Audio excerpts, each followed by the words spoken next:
Picture the moment it becomes real. Not the news cycle speculation, not the preparedness forum thread, not the doom scrolling at midnight. The actual moment. The power goes out and doesn't come back. The phone networks become unreliable. The grocery store shelves are stripped in under 4 hours. And the information landscape collapses from too much signal into none at all. And in that moment, you are not facing this alone. There's a child somewhere in your house who does not understand what is happening and is watching your face to decide whether to be afraid. There is a partner, a parent, a sibling, someone who depends on what you do next. Not what you own, not what you stockpiled 3 months ago. What you do, right now, in the next 4 hours. Because here is what the preparedness industry will not tell you directly. Most survival plans are designed for an individual, not a family. They are designed for someone with a full pack, full mobility, no dependence, and the ability to make unilateral decisions instantly. Your family is not that. And a plan that fails to account for who your family actually is, the ages, the medical needs, the emotional architecture, the decision-making dynamics under extreme stress, is not a plan. It is a checklist that will disintegrate the moment reality touches it. The evidence for this is not theoretical. After Hurricane Katrina in 2005, post-disaster analysis by the University of Michigan found that the families with the highest survival and recovery outcomes were not the ones with the most supplies. They were the ones who had made and communicated a specific shared decision framework before the event, a protocol that every family member understood and could execute. Families operating on individual instinct and improvisation in the first 72 hours fragmented, made contradictory decisions, and in multiple documented cases separated permanently when communication systems failed. That is not a logistics failure. That is a planning failure. And the difference between those two families is what this entire video exists to address. Drop family first or flying solo in the comments right now, because Phase 3 of this plan contains a protocol that 95% of family preppers skip entirely, and it is the one that keeps your family informed and coordinated when every conventional information channel goes dark. But building toward Phase 3 requires the foundation first, and the foundation starts at hour 0. Phase 1 is a 72-hour decision window, and the first decision it contains is the one that determines every other decision in your entire plan. Stay or go, bug in or bug out. This is also the decision that most family survival plans handle worse, because they treat it as a pre-made choice rather than a dynamic assessment. The bug-out mythology has become deeply embedded in preparedness culture, and it is partially correct and largely dangerous for families. Here is a problem with a reflexive bug-out response when you have children and dependents. A moving family on foot or in a vehicle is one of the most vulnerable configurations in an SHTF scenario. You are visible. You are predictable. You are slow. Children under 10 move at approximately 1 mile per hour, sustained over varied terrain with a load. An elderly person with a mobility limitation may not be able to move at all without assistance that compromises your capacity to respond to threat.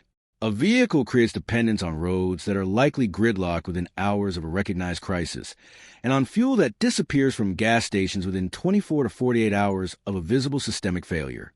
The 2011 Tohoku earthquake and tsunami response data showed that evacuation gridlock on Japanese highway systems during the disaster left thousands of people in vehicles in the path of the tsunami wave. People who would have survived had they sheltered in place in structures outside the inundation zone. Moving is not automatically safer. Movement requires justification. The decision framework for the 72-hour window uses 3 variables assessed in sequence. First, immediate structural safety. Is your current location physically safe from the primary threat?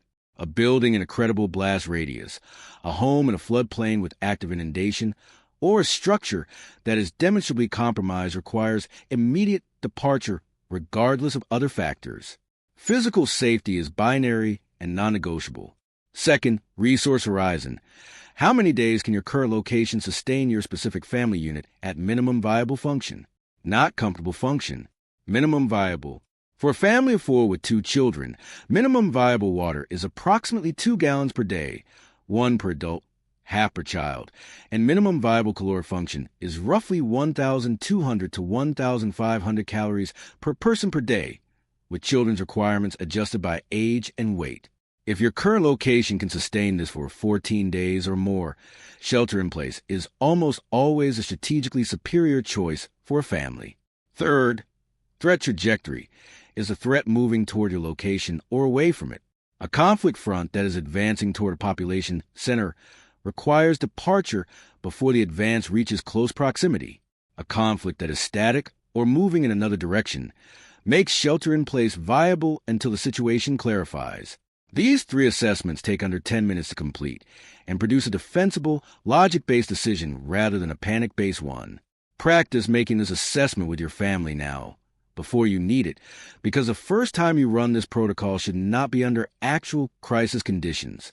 The secondary element of Phase 1 is a family rally protocol, the predetermined, communicated, and practiced plan for what every family member does and where they go if the crisis begins when a family is separated.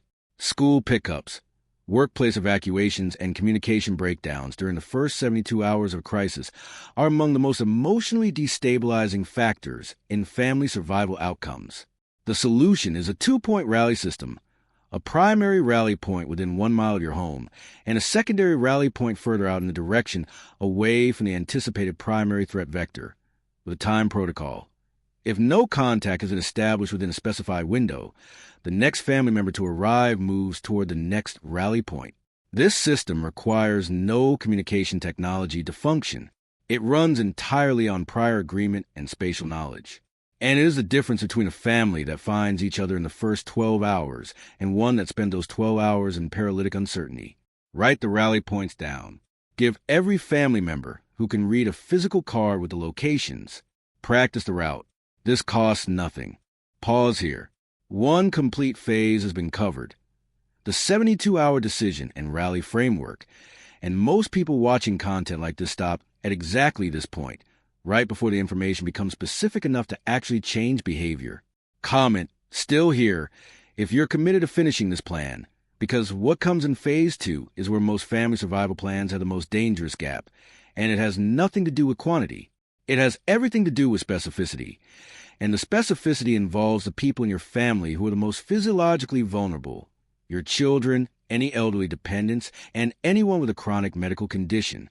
Water is the first pillar of Phase 2, and the mistake that nearly every family survival plan makes is treating water storage as a uniform calculation. 1 gallon per person per day is the FEMA baseline recommendation. What that baseline does not include is the adjustment factors that change the actual requirement significantly for a real family under stress. Children under 5 have a substantially higher water-to-body weight requirement than adults, approximately 1.5 milliliters per kilogram per hour of moderate activity, compared to roughly 0.5 to 1 milliliter per kilogram per hour for a healthy adult at rest. In a crisis scenario where children are anxious, physically active, and potentially in elevated temperature conditions, their hydration requirement can approach double the adult per pound equivalent. Dehydration in children progresses to clinical severity, sunken fontanelle, reduced urination, altered consciousness, significantly faster than in adults because their total blood volume is smaller and their compensatory mechanisms are less developed. This is not frightening information designed to alarm. It is physiological data that should change the way the family water calculation is made. For a family of 4 with 2 children under 10, the realistic minimum water requirement in an active crisis scenario is closer to 3 gallons per day than 2. The sourcing strategy for a family unit follows a tiered architecture. Tier 1 is stored water, sealed containers, commercially bottled water, or food-grade containers filled and sealed before the event. 40 gallons of stored water in sealed containers provides a family for approximately 10 days at the adjusted rate and takes approximately $60 to $80 to establish using 5-gallon food-grade containers from any hardware supply store. This is not expensive. It is simply specific. Tier 2 is the urban sourcing protocol from whatever local water infrastructure survives the initial disruption. The gravity-fed building water tower principle, the hot water heater tank, which holds 30 to 80 gallons of usable water in any standard residential system, and the toilet tank reservoir, which holds approximately 1.5 gallons of clean water in the tank, not the bowl, in any residential toilet. These 3 sources alone, in the average home, represent 60 to 120 gallons of immediately accessible water beyond stored reserves. Tier 3 is active collection and purification, rain catchment, nearby water bodies, and improvised purification through boiling, chemical treatment with unscented household bleach at 8 drops per gallon for clear water, or commercially available filtration. The caloric architecture for a family is more complex than for an individual because children's caloric needs are not simply a fraction of adult needs. They are a separate calculation based on developmental stage and activity level. A child aged 4 to 8 requires approximately 1,200 to 1,400 kilocalories per day. A child aged 9 to 13 requires 1,400 to 1,600. Adolescents may require close to adult levels. The practical implication for family food storage is that the standard prepper calculation of 2,000 calories per adult per day, applied uniformly across family members, will result in either chronic undercalculation for older children or inefficient caloric surplus for younger ones. The family food plan should calculate each member individually by age bracket, sum the daily caloric requirement, multiply by the target duration in days, and build the inventory to that specific number. A calorie-dense, long shelf-life food combination that satisfies this protocol for the lowest cost per kilocalorie is the legume grain matrix. White rice at approximately 1,700 calories per dry pound, combined with dried lentils at approximately 1,500 calories per dry pound, supplemented with refined coconut oil at approximately 3,500 calories per pound for caloric density and fat-soluble vitamin absorption. 50 pounds of white rice, 20 pounds of dried lentils, and 5 pounds of coconut oil, combined with basic multivitamin supplement, under $80 total at bulk purchase, provides approximately 90,000 kilocalories. For a family of 4 with 2 children, that is a 30-day caloric reserve at full family requirement. This is the baseline. Not the ideal, the baseline. The medical baseline element of Phase 2 is the one most family survival plans address last, if at all, and for families with children or elderly members, it is potentially the highest lethality gap in the entire plan. Prescription medications with no substitution tolerance, insulin, seizure medications, blood pressure medications, psychiatric medications, require a proactive sourcing strategy before an SHTF event because the supply chain that delivers these medications operates through a just-in-time pharmaceutical distribution system that fails within days of a grid disruption. Speaking to a prescribing physician now, before any crisis, about obtaining a 90-day supply rather than a standard 30-day supply is the most immediate and highest impact medical preparedness action available to most families. Most insurance plans cover 90-day supplies. Most physicians will authorize them for documented medical necessity. The barrier to this is not medical or logistical. It is the assumption that the event is not imminent enough to justify the conversation. That assumption is the gap. Coming up, the communication and intelligence protocol that keeps your family informed and coordinated when cell networks, internet, and broadcast media all fail simultaneously, and the specific technology that costs under $50 and is currently being used by every serious emergency management professional in the country. Skip ahead, and you will miss why it works when everything else doesn't. Drop comms in the comments if you want this faster. But the context from Phase 2 is what makes Phase 3's protocol actually executable. What is about to be shared here is going to make some preparedness gear vendors genuinely unhappy, because the communication system that actually works for a family in a full infrastructure collapse is not the one being marketed in every survival product catalog, and it is not the one that requires a $300 investment in military-grade encrypted radios. What actually works, what the amateur radio community, FEMA's community emergency response teams, and every disaster response professional agency in the country relies on, is a layered communication architecture that starts with the cheapest and most overlooked technology in consumer electronics and builds from there. But first, the problem that needs to be understood. Most family communication plans fail in a grid-down or conflict scenario for one of 3 reasons.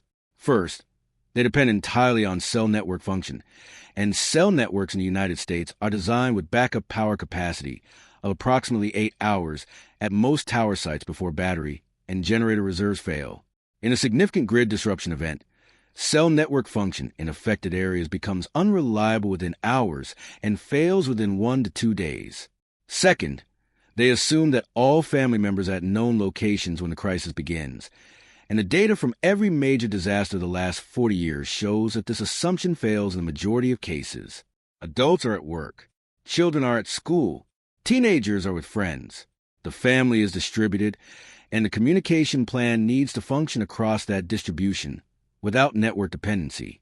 Third, they rely on two-way communication when one-way information gathering. Simply knowing what is happening in the broader environment is frequently more critical for family safety decisions than internal family communication. The layered communication architecture that addresses all three failure points starts with a Midland ER310 or equivalent hand crank, solar-powered emergency weather radio, AM, FM, and NOAA weather band capable.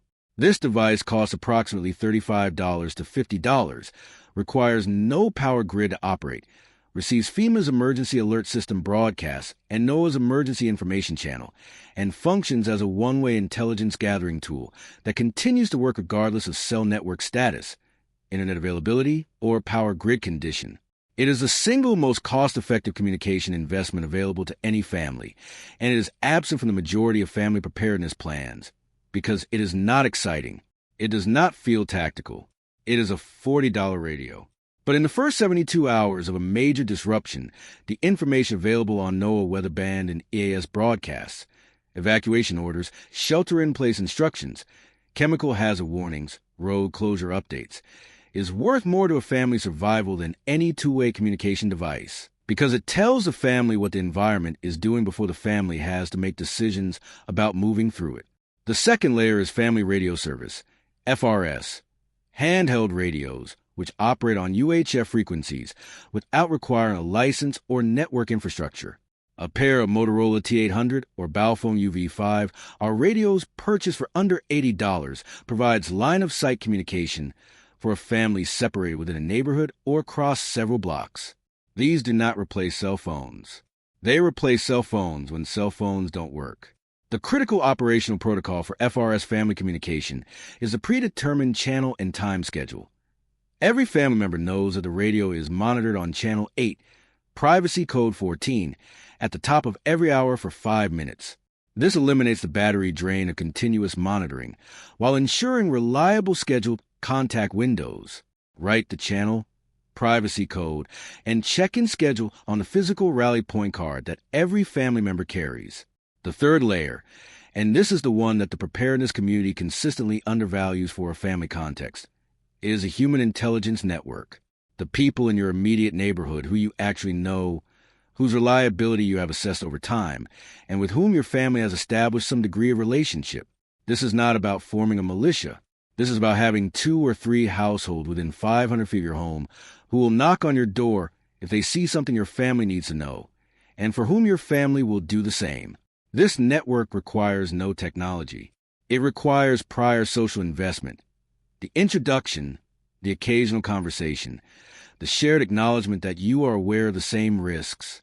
It is the lowest tech and highest reliability information system available to your family, and it is built before the event or it does not exist when you need it. Now, the security framework, and the part that most family survival content gets most wrong. The mistake is treating family security as an individual security problem with more participants. It is not. Individual security logic operates on the assumption of full mobility, immediate decision-making capacity, and the ability to create threat deterrence through visible capability. Family security operates under none of those assumptions when children are present. A child is not a tactical asset. A child is a responsibility that modifies every security decision in ways that require completely separate planning. The presence of children in a shelter-in-place situation changes the security calculus in 3 specific ways. First, noise discipline.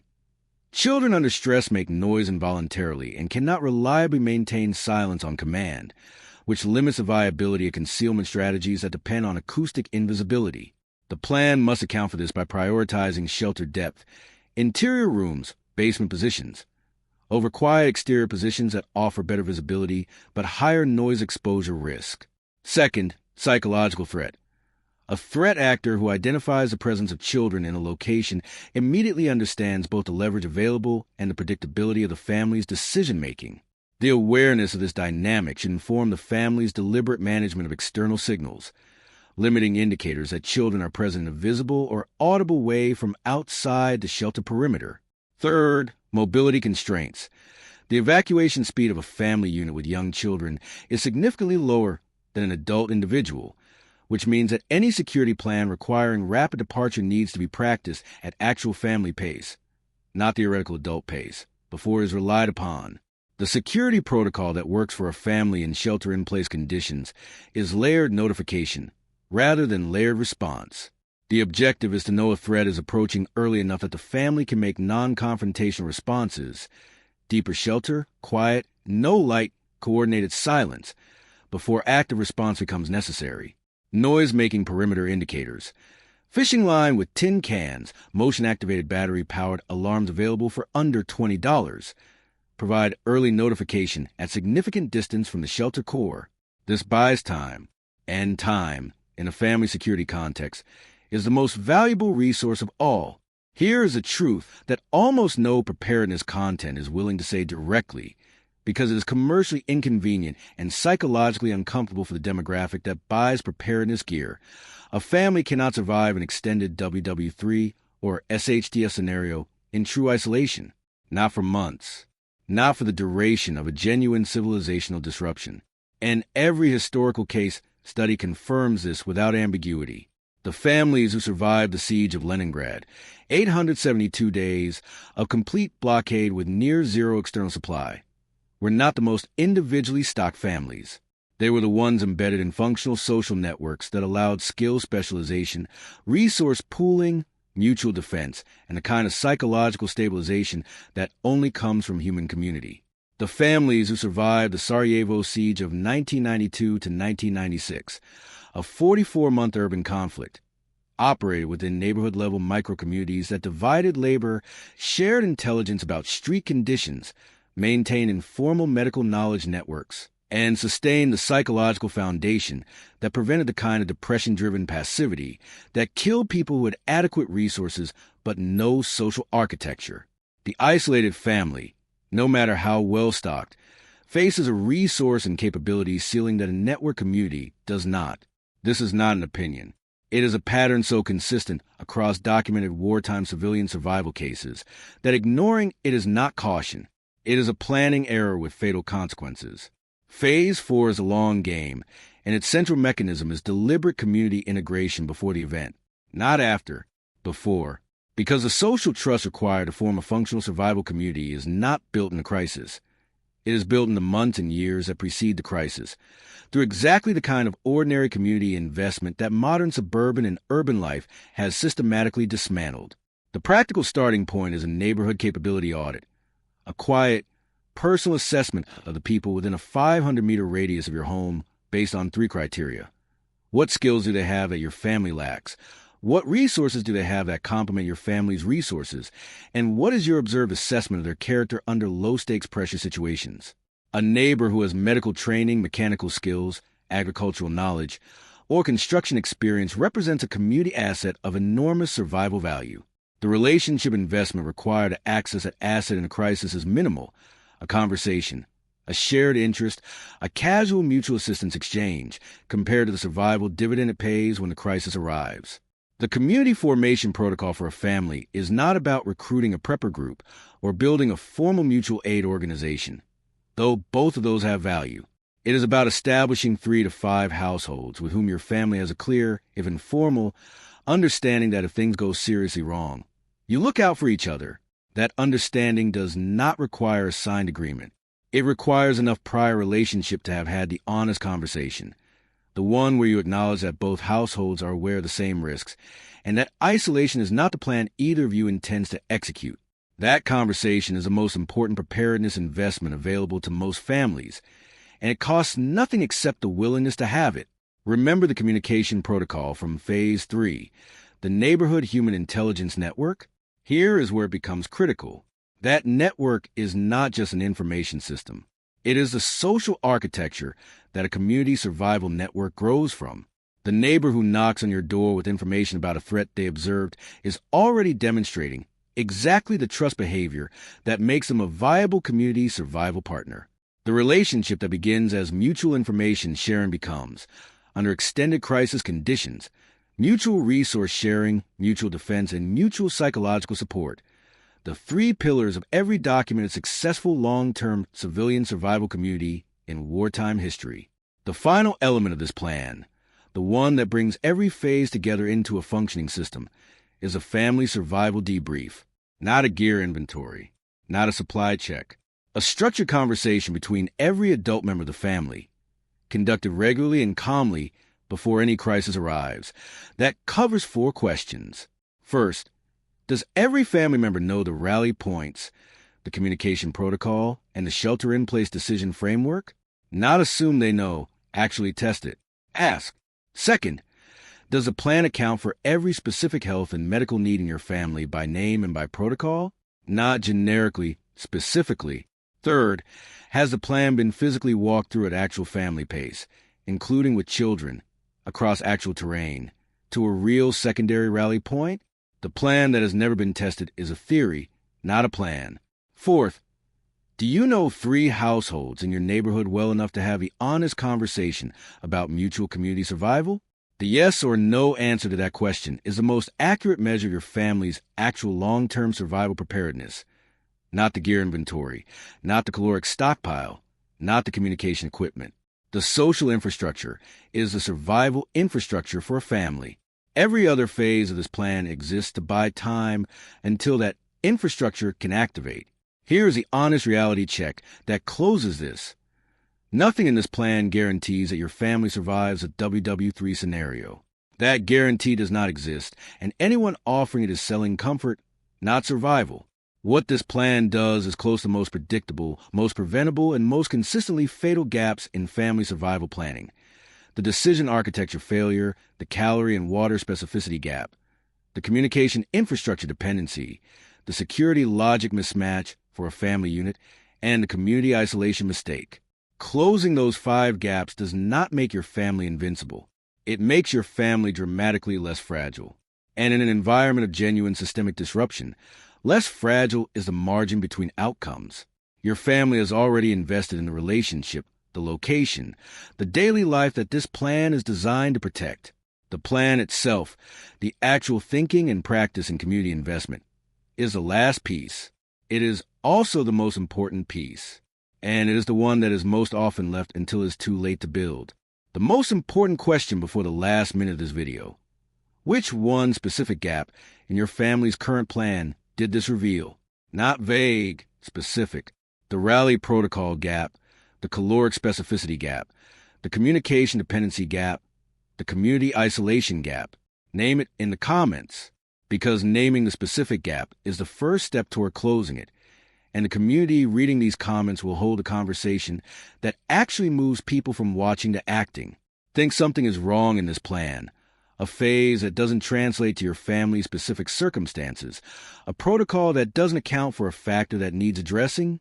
Drop the challenge. Best specific, reason critique gets pinned with a direct response. If this changed the way your family's plan is being built, share it with one parent, one partner, one person in your life who is carrying the anxiety of responsibility without the framework to act on it, not for the algorithm.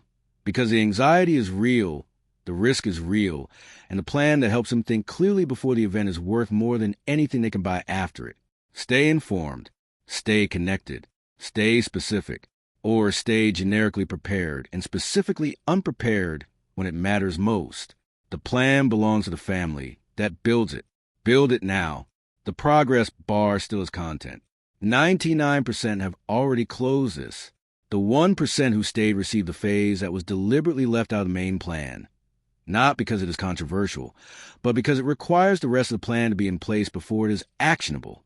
It is a family capability development protocol, the deliberate pre-crisis investment in building skills within the family unit that are currently absent, not purchasing skills as gear, building them as knowledge. Because every piece of equipment in your preparedness inventory is a dependency. It requires itself to be present to function. Every skill in your family's knowledge base is a capability. It requires nothing but the person who holds it. The one skill category with the highest return on family survival investment, based on documented wartime civilian survival outcomes, is emergency medical response. A family in which at least one adult has completed a FEMA Community Emergency Response Team training course. Free, available in virtually every county in the country, and covering triage, first aid, fire suppression, and light search and rescue, has a survival capability that no gear purchase can replicate. Find the CERT program in your area at ready.gov/CERT. Register before the end of this month. One adult, one free course, 1 week at a time. That is the investment that closes a final gap. Comment the word capable if you found this ending. Welcome to the 1% that finishes what they start.